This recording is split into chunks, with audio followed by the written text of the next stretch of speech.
Oh, hey there. Welcome to the Uplift. I'm Tony DeCope. We got a great show for you today. Great cast of characters as well. Among them, these. Jason Kelce, you heard of him. Well, his Super Bowl celebration went viral and connected him to a 14-year-old fan.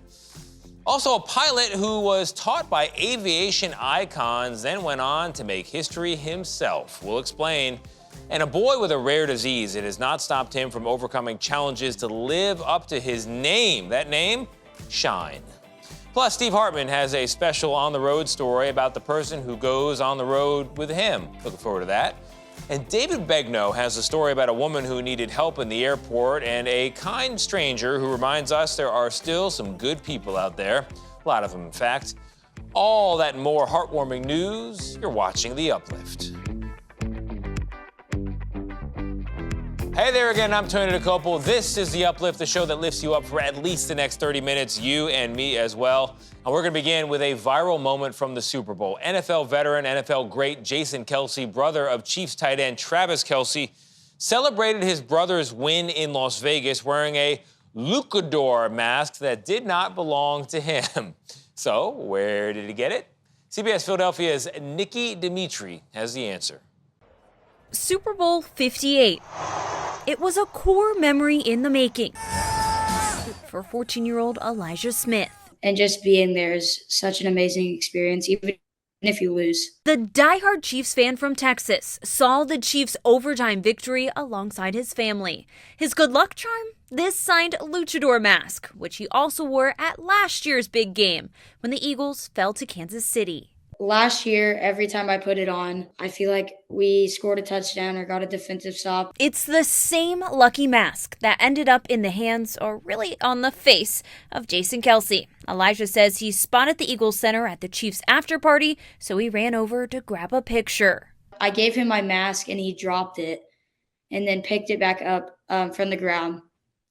And I got a picture with him and kind of just hung out with him next to him for 5 to 10 minutes. Jason Kelce, Elijah says, left before he could get his good luck charm back. The next day, of course, it's all over the place. And there was this wishful thinking that maybe if it was still in his possession, that maybe he could get it back. On the New Heights podcast, the Kelce brothers talked about the viral moments of Jason partying with the mask. I want to know whose Sorry it was. to whoever I stole that from. Exactly. Whose was it? Like, they probably went back in there looking for it. Fast forward to Friday, and Jason posted on X about getting the mask back to its rightful owner, Elijah. Mom Sarah says the Eagles star reached out to the family not long after. He does have the mask.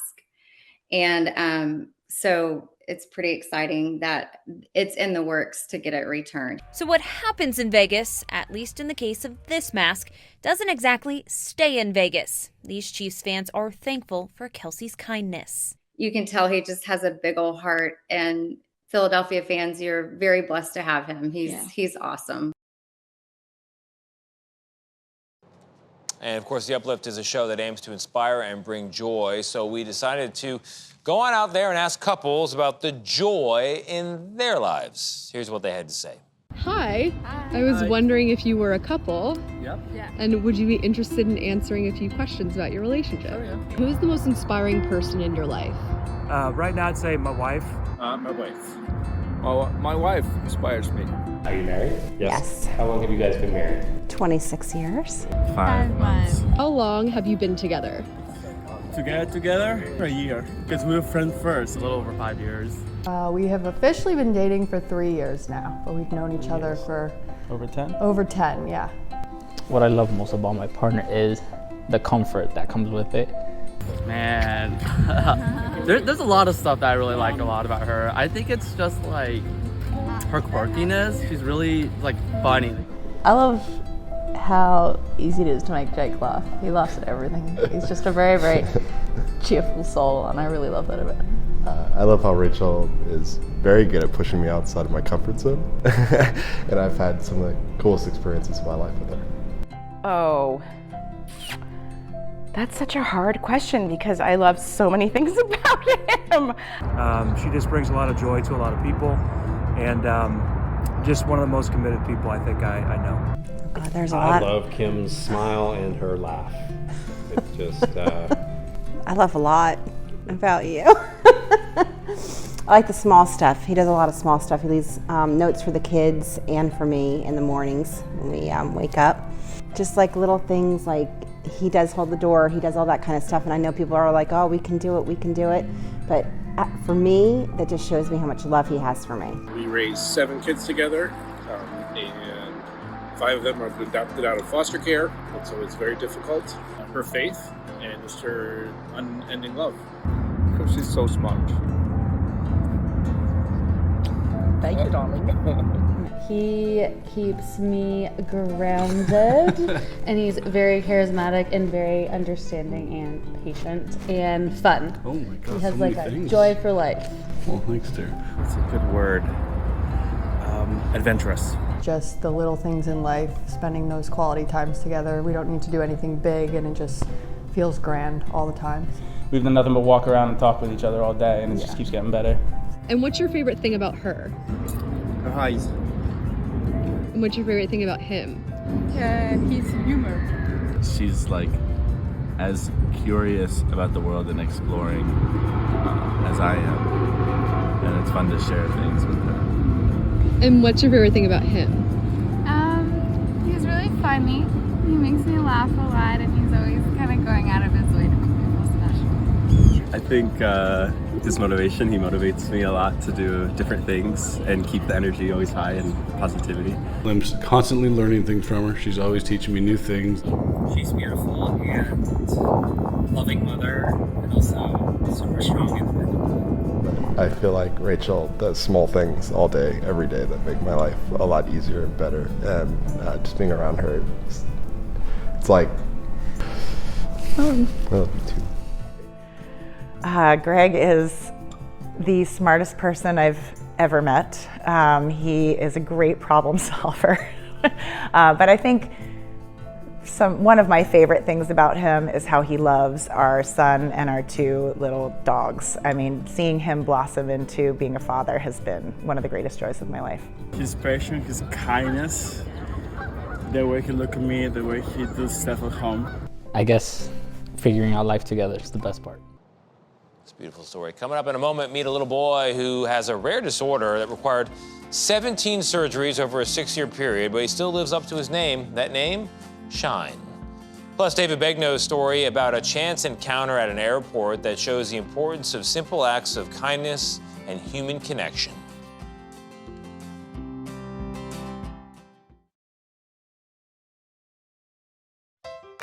Woody Fountain is a retired pilot who was first hired to fly back in 1969, and he made history back then. CBS Minnesota's Adam Del Rosso introduces you to a trailblazer. Looking back at his career, retired Northwest Airlines captain Woody Fountain has a lot of good memories. I was not too happy that I had to retire at age 60. I would have stayed longer. As he should. He was the airline's first black pilot, hired back in 1969. It's kind of rewarding, and then it's a little frustrating in another way that it took so long. His aspirations really taking off back in college at Howard University. That's where he took his first flight with his professor, Chuck Dryden, an original Tuskegee Airman. What did that feel like? It was very enjoyable only because I knew I was in the air. And I said, this is really not all bad. He also saw representation in another friend and role model back then, black fighter pilot Ed Dwight. The history of black pilots actually goes back to the 1920s, when black pilots weren't even admitted into U.S. flying schools. It's kind of a dream world now because there's no more discrimination, at least not so overt as it was when I was coming up. It's so great to see the change in things. With that change, an invitation to learn more about black aviation history at the Wings of the North Air Museum, and to keep that inclusivity growing. It just goes to show that regardless of your background, race, or anything else, that aviation is open to everybody. And it's time now to introduce you to a little boy appropriately named Shine. Appropriately because in spite of many obstacles in his life, he's never stopped being a star. Here's CBS Sacramento's Ashley Sharp. Nice, good job. Life has always looked a little different for Shine. Gotcha. That was amazing. A child who lets nothing slow him down. I'm inspired by Shine on a daily basis. Every day brings a new challenge, but Shine was born a fighter. I didn't know if he would even make it. He spent weeks in the NICU, diagnosed with 2 rare genetic conditions. The particular type that Shine has is probably less than 1 in a million. Shine's strength shocked his doctors at UC Davis, like geneticist Suma Shankar. You would describe him as a kid who has beat the odds. Absolutely. 6 years old and 17 surgeries later. He's so determined. He doesn't ever look at a challenge like, I can't do this. For a child who has never run out of drive, he's also never stopped running. I would say as soon as he first put his first pair of running blades on, he just took off, and that was it. He's quick. He'll leave you in the dust. And then these are his running blades, so he uses these to run. And inspires strangers to smile.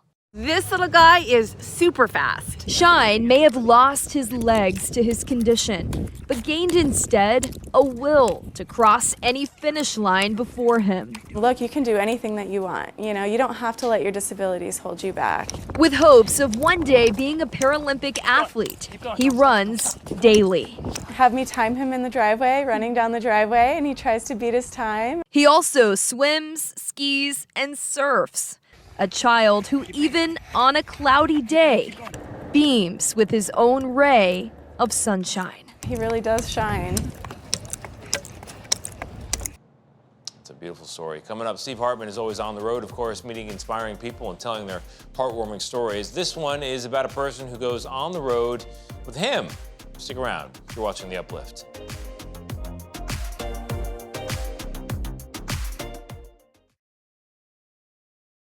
Steve Hartman is, of course, known for traveling the country, covering stories that inspire. And this next story is about a person who traveled with him.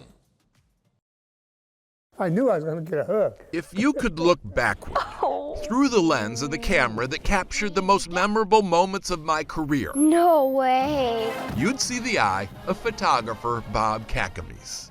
It's pretty. But now, sad to say, Bob is retiring. It's like Simon and Garfunkel breaking up, you know, it's similar to that. Or it could be like Bonnie and Clyde breaking up. Didn't they die? Oh, they got shot. But they were going to break up. His wit and dear friendship have made my work feel like anything but. Go ahead, let me see this one. We've been partnered for the better part of 30 years now. Traveled to every corner of the country, covered the strange and the somber, the hurry-ups and the waits.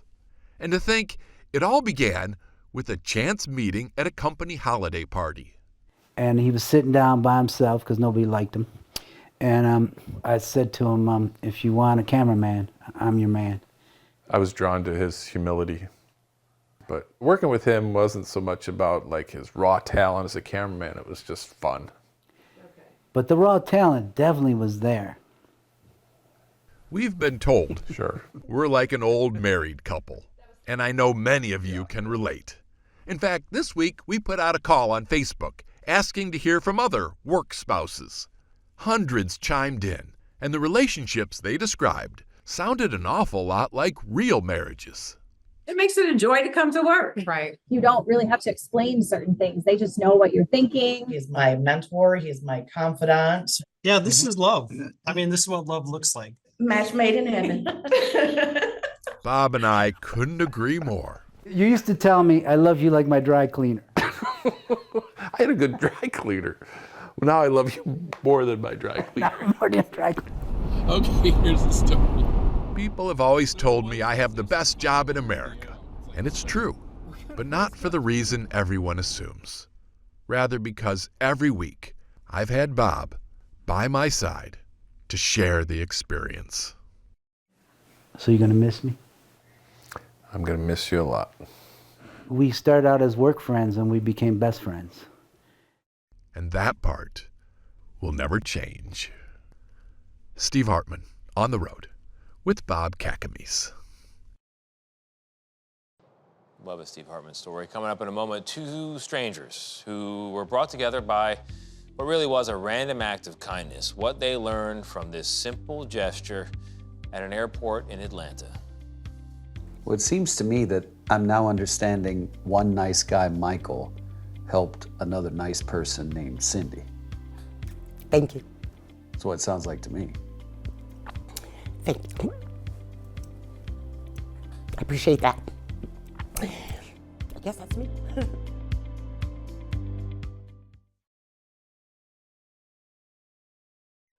Often a small act of kindness can help change the mood of your entire day. Well, David Begnaud met a man whose simple gesture made a very big impact on a total stranger. Jamie Tutko is about to meet the man who went out of his way to help Jamie's mother.